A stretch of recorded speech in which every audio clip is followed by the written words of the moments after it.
जय हिंद दोस्तों। स्वागत है आपका हमारे यूट्यूब चैनल एग्री जर्नी में। दोस्तों आज हम बात करने वाले हैं जो नानाजी देशमुख पशु चिकित्सा विश्वविद्यालय है। जैसा कि आपको पता है डाइट आपका एग्ज़ाम कंडक्ट हुआ था, तो इसके बारे में हम चर्चा करने वाले हैं। डाइट का एग्ज़ाम हुआ था, इसकी सीट का हम पूरा विस्तार से एनालिसिस करने वाले हैं आज इस वीडियो में। तो दोस्तों बने रहें हमारे साथ, हमारे चैनल को सब्सक्राइब कीजिए, पास में बेल आइकन उसको भी दबाएँ ताकि आने वाली हर नेक्स्ट वीडियो की हर की नोटिफिकेशन सबसे पहले आपको मिले। तो दोस्तों जानते हैं, जैसा कि आपको ये इस डिब्बे में दिख रहा होगा कि जो आपके कॉलेज हैं, आपके कॉलेज आपको पता होगा कौन कौन से हैं। जैसे जबलपुर हुआ, महू हुआ, रीवा, भोपाल, मुरैना, ये आपके 4 कॉलेज वेटनरी के कॉलेज जैसा आपको दिख रहा है ना डिप्लोमा के लिए। तो जैसा आपको दिख रहा है कि जबलपुर कॉलेज में 64 सीट्स हैं।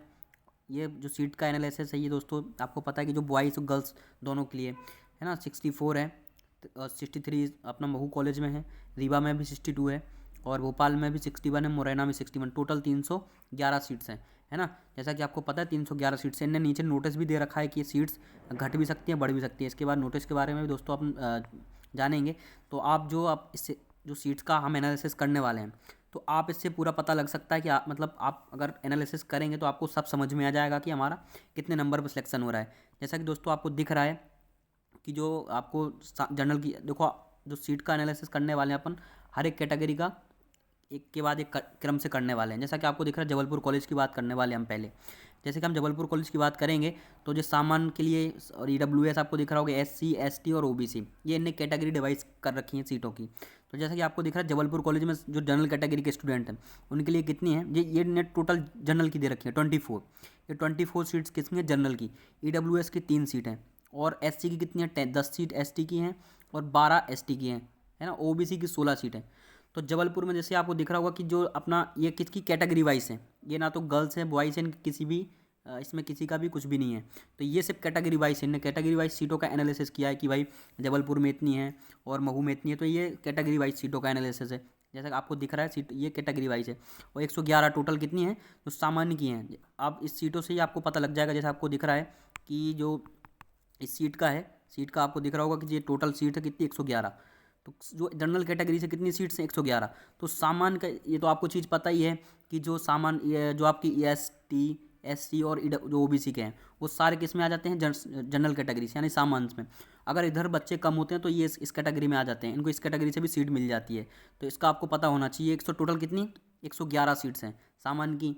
EWS की टोटल 11 सीट्स हैं, इसकी 111 सीट्स हैं, EWS की 11 सीट है। ये ऑल कॉलेज जितने भी आपने वेटनरी के डिप्लोमा के कॉलेज हैं ये ऑल कॉलेज हैं। तो इनमें टोटल EWS की कितनी सीट है, 11 और जनरल कितनी है, 111 और SC की 48, ST की 60 और OBC की 81, है ना। तो ये सबसे गर्ल्स बॉयज। अब दोस्तों इसके नीचे जानते हैं, इसको आपको दिख रहा होगा नंबर 2 में भी ये शेयर नहीं डली है, फ्री सीट का आवंटन लिखा हुआ है, फ्री सीट का आवंटन एवं आरक्षण।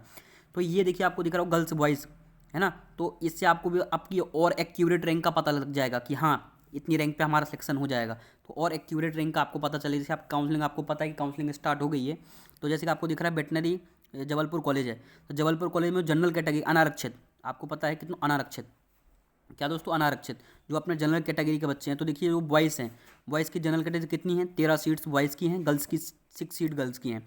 तो ये जो अपनी चीज़ है जिसकी अगर किसी की 13 रैंक है गर्ल्स में जनरल में, तो जनरल में तो हर कोई आ सकता है। जैसे आपको SC का भी दिख रहा होगा, सीटों जो एनालिसिस किया है अपने ने SC का भी किया है।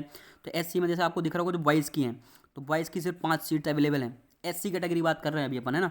तो SC कैटेगरी में कितनी है, SC कैटेगरी में अपनी दिख रही होगी आपको 5 सीट SC कैटेगरी में बॉयज़ की हैं और 3 सीट्स गर्ल्स की हैं SC में। और ST में आपको दिख रही होंगी 6 सीट किसकी हैं, बॉयज़ की और 3 गर्ल्स की हैं, है ना। और जो OBC है, तो OBC में सीट का थोड़ी आंकड़ा बड़ा बड़ा हुआ नजर आता है। जैसे आपको दिख रहा है कि 9 सीट्स कितनी है OBC कैटेगरी में, OBC कैटेगरी की जो बॉयज़ हैं उनकी कितनी है 9 सीट्स और गर्ल्स की 4 सीट्स। अब आपको ये चीज़ का पता होना चाहिए कि जो SC ST और OBC हैं वो किस में, जनरल कैटेगरी में आते हैं। अगर इधर बच्चे कम पढ़ते हैं तो सीधी सी बात है इनको बॉयज़ इसमें आ सकते हैं, इनकी इस जो जनरल कैटेगरी है इसमें अनारक्षित कैटेगरी में आ सकते हैं, है ना। और टोटल आपको सीट का पता ही लग गया होगा जबलपुर में कितनी 49 सीट्स हैं, गर्ल्स बॉयज़ टोटल कितनी 49 और EWS के लिए 2 सीट जबलपुर में अवेलेबल है।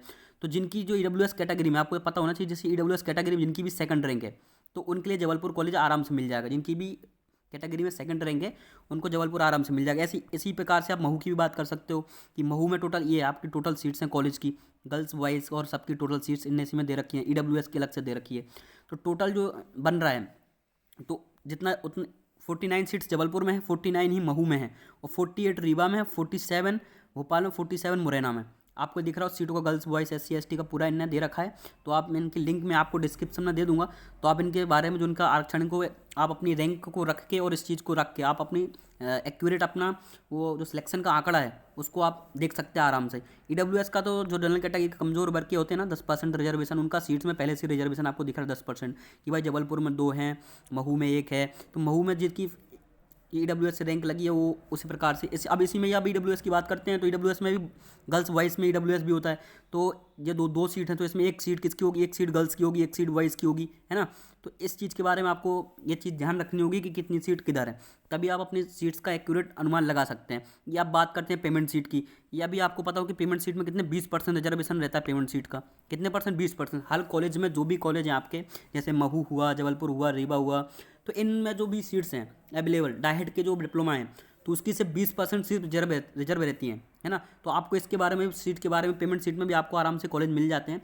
तो जैसे आपको दिख रहा है जबलपुर कॉलेज है, इसमें कितनी है पेमेंट जो बॉयज़ की हैं, 3 सीट्स पेमेंट की हैं, गर्ल्स की कितनी है 2 पेमेंट की हैं।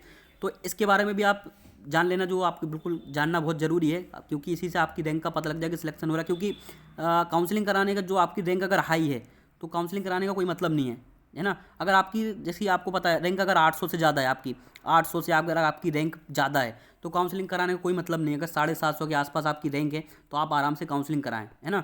और एक तो ये भी सबसे बड़ा चांस रहता है कि आपको कैटेगरी से भी कॉलेज मिल सकते हैं। क्या आपको कैटेगरी से भी कॉलेज मिल सकते हैं, तो काउंसलिंग भाग लें। अगर आपकी रैंक 750 800 के मिनिमम अगर इतनी रेंज में है तो आप काउंसलिंग भाग लें, क्योंकि आपको उससे पेमेंट के भी चांस बन सकते हैं कॉलेज मिलने के।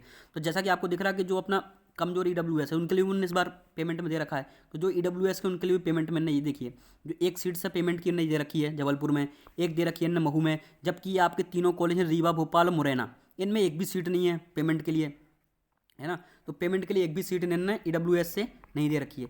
तो ये आपको ध्यान रखना होगा, आपको इस चीज़ के बारे में पता लग जाएगा कि कहाँ कितनी सीट्स हैं। आप विस्तार से इस चीज़ का एनालिसिस कीजिए, अपना रिजल्ट आप सामने रखें और फिर सीटों का जो आंकड़ा है उसको मिलाएं, है ना। तो इस चीज़ को आपको पूरा अनुमान लग जाएगा कि कितनी सीट कहाँ पे कितनी अवेलेबल हैं। तो इससे आपका सिलेक्शन के चांसेस और बढ़ जाएंगे। जैसे कि आपको पता है, और जो कॉलेज हैं, कॉलेज तो आपको इसी प्रकार से भरने हैं। जैसे आपको दिख रहा है जबलपुर अपना कॉलेज है, जबलपुर बेस्ट कॉलेज है। जैसे वेटनरी के क्षेत्र में जबलपुर कॉलेज सबसे बेस्ट कॉलेज है।